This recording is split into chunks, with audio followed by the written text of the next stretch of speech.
All right, here we go. Not a dream, not an imaginary story. This is something I've had in my head for a long time, and we're finally going to do it. Readpool. We're going to go through every single appearance of Deadpool chronologically until I lose my mind. I'd imagine that will happen somewhere around Secret Invasion. If not before, that is about the time that Deadpool exploded in popularity and started pumping out 30 books a month. But for now, we are going to take a look at the very first appearance of Deadpool, New Mutants 98, the absolute classic. There are 8 million copies of this out there, yet it still continues to hold its value as a collectible. This right here, obviously, is a reprint of the original. I had an original copy of New Mutants 98. I bought it for myself on my 40th birthday, and I sent it off. It was the first CGC book I'd ever sent away to get graded, and I was certain that this thing was at least a 9.4, and it came back an 8.5. And I, to be honest, was pretty annoyed by that. I feel like I saw stress marks on the spine of the book that weren't there when I sent it off. I have no evidence of that. I have no proof of that. It's also entirely possible that I'm a dipshit and I did not take a close enough look at the comic that I bought. That being the case, I wound up selling that 8.5 last summer at the height of Deadpool and Wolverine because someone paid a lot of money for it. And who am I to stand in the way of a geek who really wants something special? But this, of course, is a reprint. I also have the 3D version of this comic as well. Pandimensional 3D, in fact, is what they're calling it. This is a newer initiative of Marvel's where they're doing these legacy books with 3D glasses packaged in, and it's sort of the classic 3D setup. I gotta be honest, I flipped through this. The 3D isn't very good. I was kind of disappointed, to be honest. I got really excited. I love me a classic comic cover gimmick, and I wound up, going a little hard. I got the Deadpool #1 as well. And of course, the one that had kicked off this renaissance from Marvel, which is the Amazing Spider-Man 300 in 3D. It doesn't quite work, but we're not looking at that one today. We are looking at this reproduction of New Mutants 98. This is from the last couple of years. I'll be honest, I don't know what year. Wonder if it's in the Indicia. Oh, 2019. There you go. Facsimile edition from September 2019. Here we go. This is the first appearance of Deadpool. So, as we know, Rob Liefeld brought onto the New Mutants because the book was honestly flagging in sales. Louise Simonson, Chris Claremont had really built something special over the years, but the audience had moved on. The early 90s comics crowd was a little more rabid for spectacle, a little more rabid for big action. And here were Simonson and Claremont doing these sort of fantastical character study stories with these characters. And you could tell that they loved them, right? Like they'd been, Louise Simonson had some hand in this book, whether she was the editor or the actual writer, I think from the jump. And so in comes Rob Liefeld, who's very young at the time. In fact, I think when he created Deadpool, he might have been all of 21 years old. And that's what point I'm trying to make. Imagine you at your job as an adult, sitting there, someone comes in one day and says, hey, there's a 21-year-old hotshot, and you're going to have to, I know that you've been doing this job for years, but we've decided it's his ball game now. You are going to be doing what he wants. Come on. Do you really feel like you would have been like, yeah, great, whatever? I can understand that Louise Simonson was like, who is this kid? Whatever. And of course, the stories that we've heard over the years is that there were some conflicts of interest behind the scenes, but it was undeniable that the sales on the book were going up the more of the creative they gave to Rob to run with. His new characters like Cable were blowing up for them. So from a business standpoint, it made sense that they said, hey, sorry, but you're going to have to listen to the new guy. He's red hot. At the time, he was full of piss and vinegar. He's early 20s. He wants to make a name for himself, and he's come on to New Mutants. At this point, issue 98, Louise Simonson has had enough of trying to work with Rob through the editor and has left the book. The previous issue was a crossover with the other X titles called Extinction Agenda. It was a 9-part series, and that was the end of Louise Simonson's run on the book. This is the start of the last 3 issues of New Mutants, controlled by Rob. The plot here, the story here, driven and presented to Marvel by Rob. I'm not sure if he's yet taken credit for the script. No, we still have Fabian Nicieza on script as well. But right out the gate, you can see that we are just leaning into big action. This is a trope of Liefeld's that I believe Liefeld was the person that made this popular, and that's the 2-page turn it on its side double spread. If you know anything about Liefeld, you know that he's wanted to play with the form like this since he was even younger and working at DC. One of his first major commercial works was a miniseries called Hawk and Dove, and when he drew the 3rd issue, he decided to draw the 3rd issue on its side. Horizontal layout, just like this. Anyways, we've got an early 2-page spread here. These become a lot more common once you get into the Image era. Just, boy, what, a year and a half later?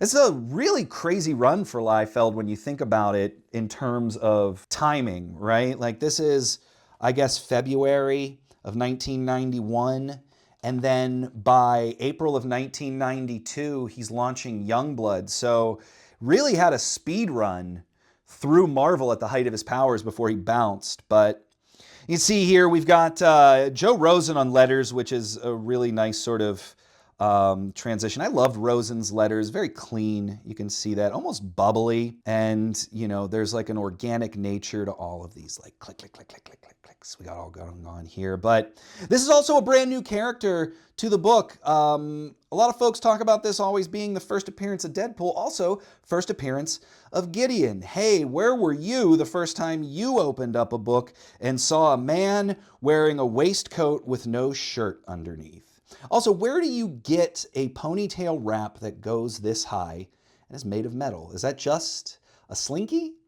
The gold slinky? I don't know. I guess so. He's he's a millionaire of some sort, so could probably have those custom made.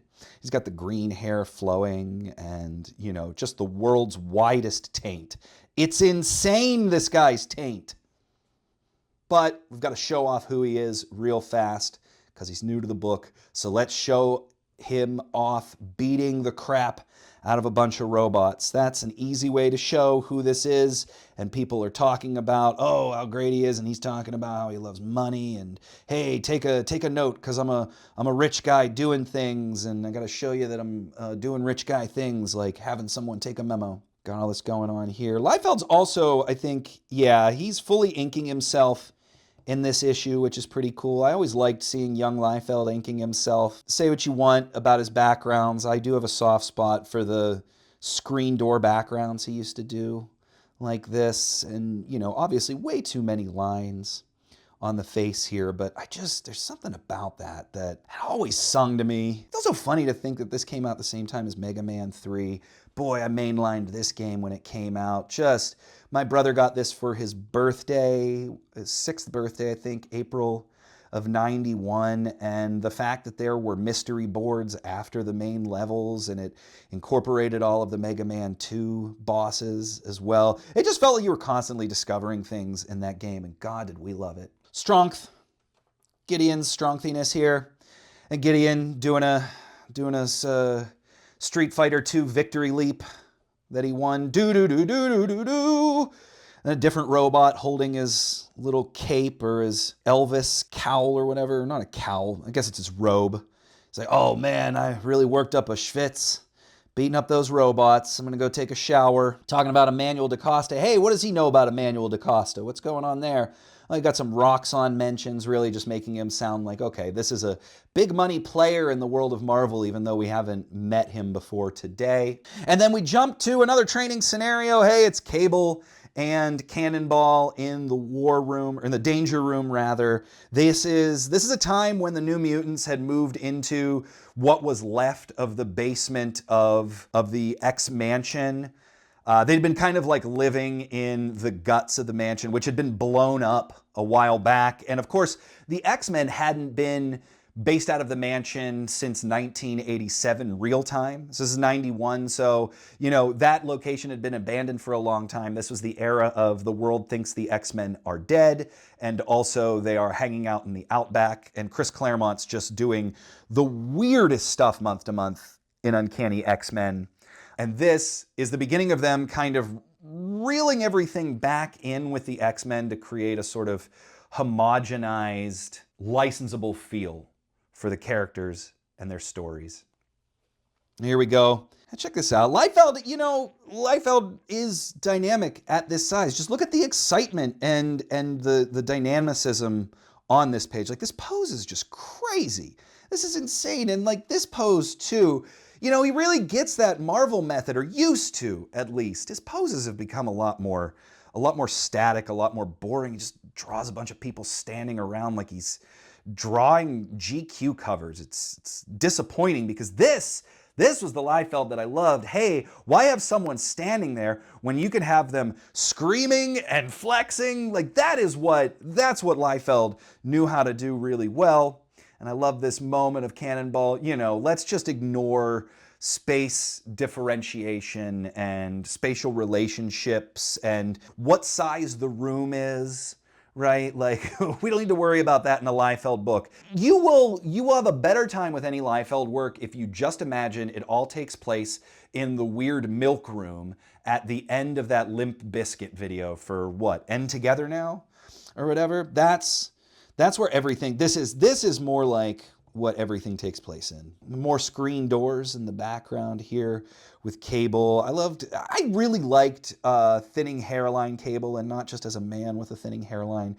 It made the character look a little more distinct. There weren't a lot of characters that had thinning hairlines. Now, you know, even Liefeld draws him like he's been to Turkey and gotten a hair transplant. You know, nice full head of hair going all the way across, even though it's all still white. Hey, what a piece of shit this game was, speaking of video games. I was so excited to get this. I got this one, in fact, on, I think it was my 10th birthday, August of 1990. It might have come out then. Maybe it was August of 91, a couple months after this. But I remember getting it, being so excited, and then the game itself was not only so hard, it just sucked. It was a bad representation of the actual powers of the characters themselves. Like Silver Surfer just like shoots out these weird balls from his... It sucked. It sucked. Don't ever play this game unless you want to film yourself for Twitch yelling at the screen for a good 2 hours. We got more action here. He shot his hand off. Right? Like, he did an Inspector Gadget thing here where he shot his hand off at Nate. And of course, a classic Liefeld-ism of like not looking back at the page before. No glove.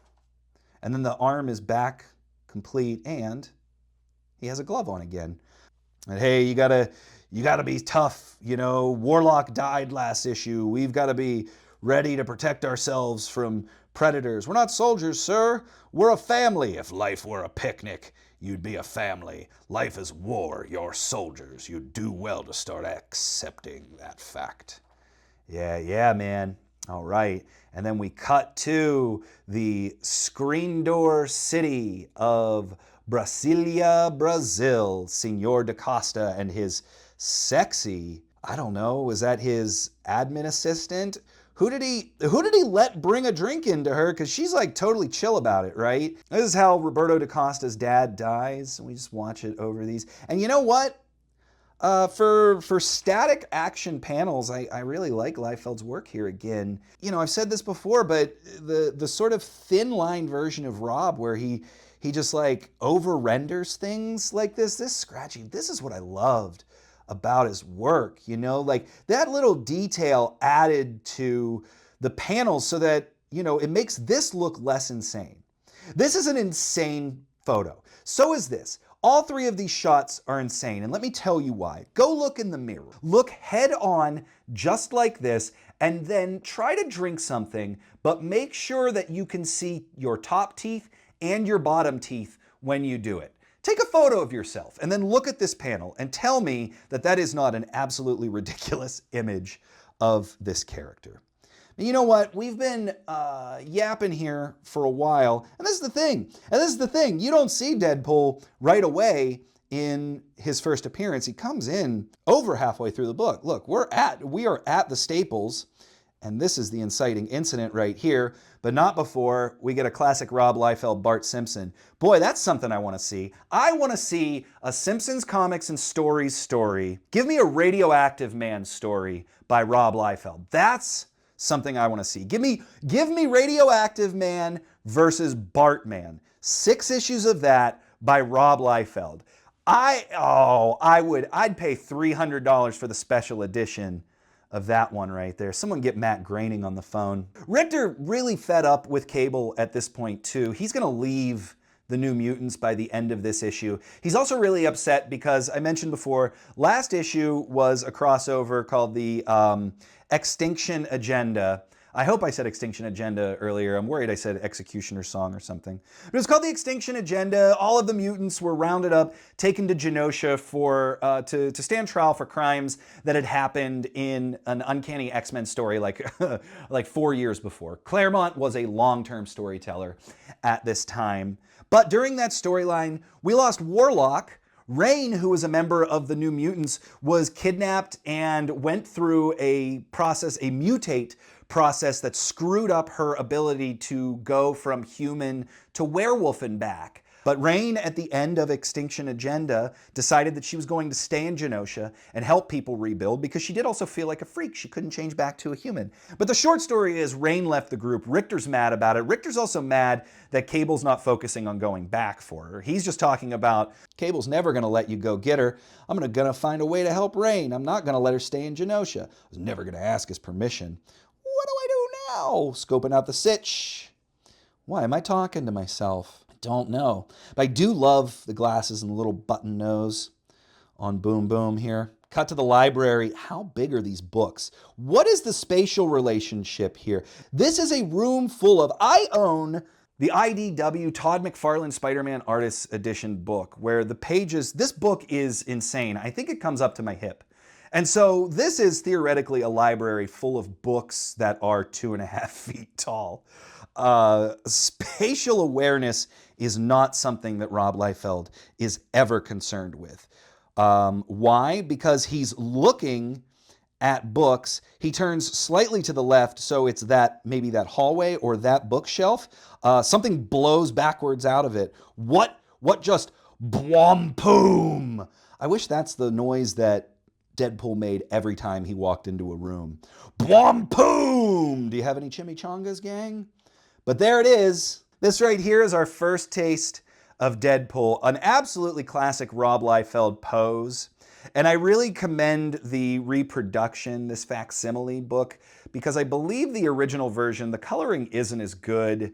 It's like washed out, and I think there are like these weird pinks on the page. There was a reproduction issue. That old newsprint was so hard to get the actual colors that you wanted and that were faithful to the characters onto the page. Go back, and especially the newsstand stuff, because boy, that stuff was printed on toilet paper. And so it would just suck colors up, and they were always trying to manipulate the actual color saturation so they could find the right balance to show up on the pages in the comics that you'd buy. But this facsimile edition, they really correct that, and this is true Deadpool colors, Cable in the foreground here. We're no longer in a library. You don't even see pages. There's no bookshelves. There's no torn, destroyed books. We're now just suddenly in a classic Rob Liefeld milky white room where there is, some screen door texture in the background. But Deadpool shows up, and he is working for a man named Mr. Tolliver. This is our introduction to Tolliver as well. Tolliver is going to be an important part of the first 1.5 to 2 years of Deadpool's appearances. And then he kind of becomes a nothing burger. But at the time, Tolliver was just as important to Deadpool anytime he showed up. As kids, we wanted to know who they both were. Tolliver was super mysterious in the dark. It felt like it was someone we should know. We were hoping. But Deadpool, throwing out his neural disruptor net, it depends on the writer. They just Not everyone gets Deadpool. Not everyone gets comedy, I think, is also the problem. But I love the classic Liefeld profile shot with like the nose coming out. I always loved those shots that he'd do. But again, oh, and a little nudie Deadpool down here. Again, the colorists doing the best they can with the details that they're given in the art. But, you know, I think you broke my jaw, Nathan. You just walloped me across the face. And I'm realizing here too, cybernetic left arm, cybernetic right arm, cybernetic left arm. You do the hokey pokey, you turn yourself about. I hate when that happens. You're right. You're right, Deadpool, I do. They make pretty quick work of Deadpool. You know, it's just a little bit of an opportunity to show that he's a heavyweight that could stand up to the old characters in the book and also the new ones. Cable was this mystery badass and he could kind of do anything, you know, the way that he was being portrayed, not just here, but in all of the X books. And so here comes a character that is at least his equal, and we don't know anything about him yet. Domino saves the day here. This is also the first appearance of Domino, and she's a top. I always knew Deadpool was a bottom here, but she shot all over his back, knocks him out, and announces herself, hey, how have you been? Although we do know, as the story progresses, is this Domino? Well, it's the first time we met her, and we're going to take her word for it, but we're going to get some clues later, or we're just going to be flat out told that maybe not all is as it seems with this character. Thunk, thunk, thunk. Whoop, whoop, whoop, whoop. I hope that's how it sounded. Just imagine someone puts their hand in your face, and you see two little spindlies under their arm, and then they flick their wrist, and then the next thing you hear is whoop, whoop, whoop, whoop, whoop. I'd be laughing my ass off as I choke to death by a dead, what are these supposed to be? This, just wires. He just had wires in his gloves. Whoop, whoop. And now we've got Deadpool tied up. We actually don't have Deadpool tied up. We like put tape around his ribs like he's DDP fighting the NWO in '97. And then we just told him to keep his arms behind his back. And then we've got this beer commercial with Liefeld and Domino. I swear this is like the only time I've ever seen them happy. And the rest of the team's like, hey, my God, he is actually smiling. They're like a romantic Bonnie and Clyde. Hey, here's an advertisement for Nightcat. Love a Nightcat advertisement. I just picked up that book. I have it in the long box, though. I thought I'd go grab it, but maybe not. I might run through this sometime if you guys want to see it. It's a funny book. Dennis Cohen on art, Stan Lee writing, and it was meant to basically make a Taylor Swift for the Marvel Universe. They made an actual, I think, 2-track single, and they were planning to make a full studio album. It's a story of a character who's a pop star and also a superhero by night, Nightcat. And they kind of have him, hey, what'd you do with the chump? Bound, gagged, and mailed back to Tolliver. Hey, guess what? Fabian Nicieza said, Rob, I got the pages. Where the hell did Deadpool go? Oh, I don't know. He went back to Tolliver. How are we going to figure that? You know what? Fuck it, I'll figure it out. Mailed back to Tolliver. Mailed Federal Express. Literally Nicieza going, I don't fucking know. Let's move on. Let me run through the rest of the list of what little is available for us. So he's looking to build out his army, what we know will become X-Force. So this is the first time we're seeing some of these characters like Rusty and Skids, who have been kidnapped by the MLF at the start of Liefeld's run on the New Mutants, which would have been at this point 11 issues ago, 12, about a year. But we got Sean, Magma. We're basically looking through all of the previous New Mutants, and he's like, none of them are good enough. None of them are good enough. The guy that created me wants to put his creations in the book. I think they'll be better. He says, I've got an idea of how we can remedy all of this. But in the meantime, Richter pops out of the little window in the ground, leaves a Dear Tabitha note saying that I went off to save Rain and live happily ever after. Wish me luck. I'm gonna need it. And then Roberto, who's sleeping in the mansion, and man, what is going on? What's going on in his sleep? Hey, I dare you to try to sleep like that. Just clench your teeth as hard as you can, like you were just trying to pucker closed every pore in your body, and then make sure all your teeth are exposed, and then try to sleep. See how that works. But Gideon, this new mysterious rich dude, decided, hey, I don't even need to wear my waistcoat out. I'm just gonna wear a robe and no shirt. Very swarthy, very George Michael Freedom 90 video. Berto already knows who this is. Oh my God, Gideon, why are you here? Bad news, your dad's dead, and we are to be continued. So this is the first appearance of Deadpool. I wanted to walk through the entire issue. You can see Deadpool doesn't have a lot to do here. And you know, if you didn't know any better, you wouldn't even think that an appearance like this would really mean that this character did anything to really like ingratiate themselves with the audience enough to say, hey, I want this character back. But oh my God, did we eat Deadpool up as kids? We love this character. They got letters immediately saying, we want more Deadpool. Deadpool should be on every page. When Deadpool's not on the page, the character should be asking, hey, where's Deadpool? And we do get him again less than 6 months later. So cover date on this one, and just look at the back. Oh, subscriptions pages. I used to love these. There'd be a new one every month, and it was always to promote all of these. But hey, if you were a collector, I've got some bad news for you. They used to ship these in just a paper brown wrapper. And what I mean by that is it would literally be like they would make a paper bag that wrapped exactly around the comic, but it would only be like from here to here. So there would be like the top part of the comic sticking out and the bottom part of the comic sticking out. And then they'd just throw them in the mail, and then they'd send them off to you, and good luck thinking your mailman wasn't gonna fold that shit in half before he put it in your mailbox, because guess what? He was. Comics are for kids in the 80s. But this is New Mutants 98. This is a cover date of February, so figure January 91, this came out. And X-Force issue 2, which is his second appearance that we'll look through on the next installment of Readpool. That came out, I believe, July, August of 1991. So about 6 months later, we get the return of Deadpool, and then he starts popping up more often. And then, of course, you know, Rob leads the book shortly after that, but then Fabian Nicieza really takes the opportunity to flesh out the personality of Deadpool. And that's where we start to really get the character that we know and we love. You know, Liefeld also says he always wanted this to be like a wisecracking character like Spider-Man, but I hate to break it to him, he doesn't have that in him. I'm a comedy writer. Liefeld don't know comedy. He doesn't know how to write comedy, can't do it to save his life. But I'd love to know what you think about New Mutants 98. I'm assuming almost everyone has flipped through this book at this point in their lives. It's ubiquitous to comic collectors. Do you own a copy of this? Do you own a facsimile? If so, how many? Do you have a graded copy? I'd love to hear your Deadpool stories. Were you reading at the time when this came out? I wasn't reading New Mutants when this dropped.